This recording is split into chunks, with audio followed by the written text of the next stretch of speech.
Happiness is such a lovely feeling. It moistens the heart with positivity, optimism, and hope. Happy people feel naturally fulfilled with their lives and satisfied with their work. Gratitude comes easily to them, lending to a sense of well-being that so often enhances to an experience of euphoria. Without happiness, success is no longer sweet. We may surround ourselves with the opulences of the world, but it does not fill the void in our heart. And victory also provides no relish. That is why happiness is like the one that adds value to everything else in life by its presence, but by its absence negates them all.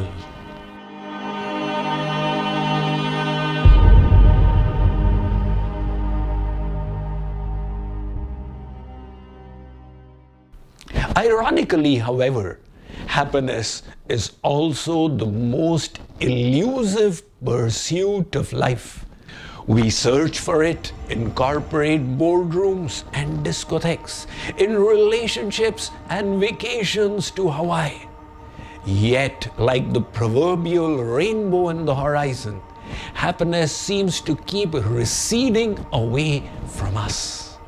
The one critical mistake we make here is to equate the quality of our life with the standard of our living. Do note, these two are much different. One is empty while the other gives satisfaction from within. Learn from this story of college students who met 3 years after graduating. This bunch of alumni started discussing, and the conversation gravitated to their favorite professor who had inspired them, provided them inputs for the development of their personality, and helped them to a better life. They all unanimously agreed they must meet him again. He agreed to give them a certain time, and when they arrived there, he had prepared coffee for them all. The tray contained far more cups than the students. He asked them all to grab a cup each and join him on the sofa side.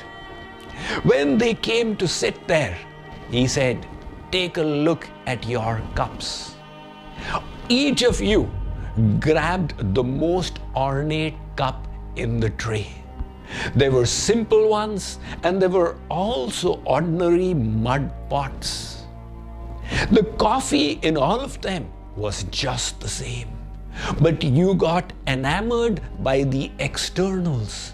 Even though those externals, the ornamentation, may come in the way of your savoring the coffee, and yet you put more value to it." The professor said, "So also is life. The externals is the size of your car, the numbers in your salary, the extent of your house. But none of these relate to the quality of your life. If they did, then the celebrities of the world would be the happiest people. But look at the testimonials they gave, whether they were royalty, the biggest artists, or the wealthiest people. Justin Bieber, who has been one of the most successful solo musicians in history and is still amongst the most followed people on Twitter, the third most followed, and amongst the most followed on Instagram, and the most popular channel he has amongst all artists on YouTube. That Justin Bieber, who had the world at his feet, he said, "People look at the externals, but they don't know the other side, This life rips me apart.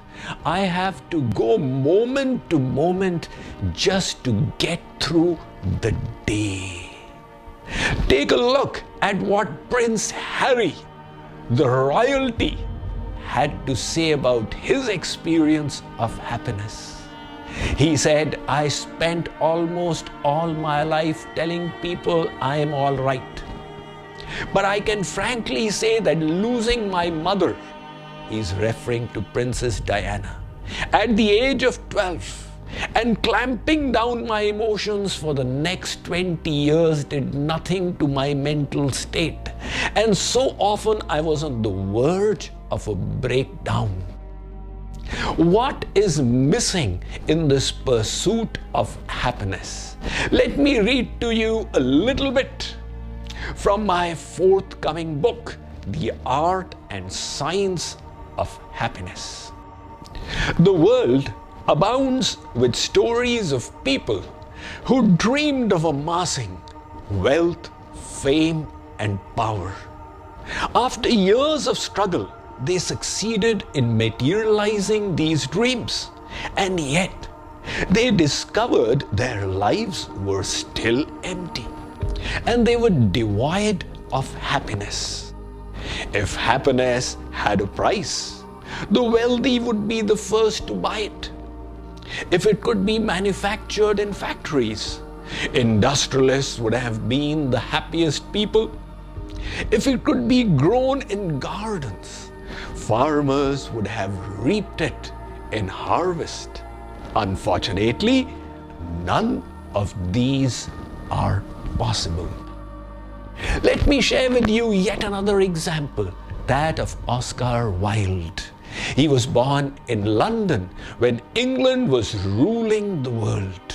He won scholarships all the way through and entered Oxford, where in the very first year he received the Newdigate Prize as the first amongst greats.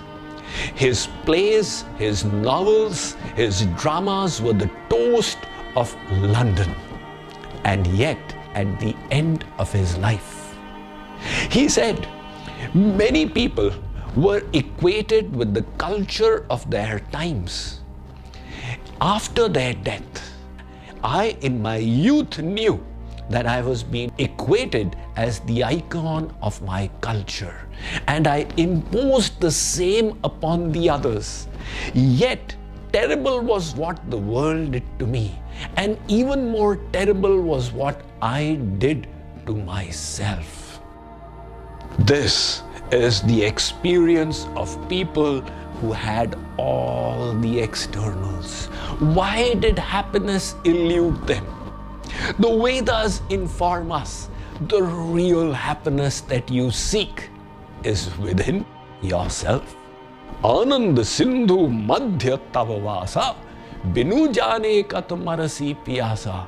If you can find that fountain source of happiness within you, you will discover a kind of joy that is infinite in extent, that remains ever fresh, and which can never be snatched away from you, even in the midst of adversities. But this happiness will not fall into our laps. It will not be given to us.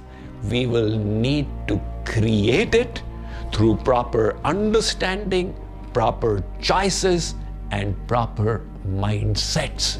That is what we are going to be learning in this newest series, The Art and Science of Happiness.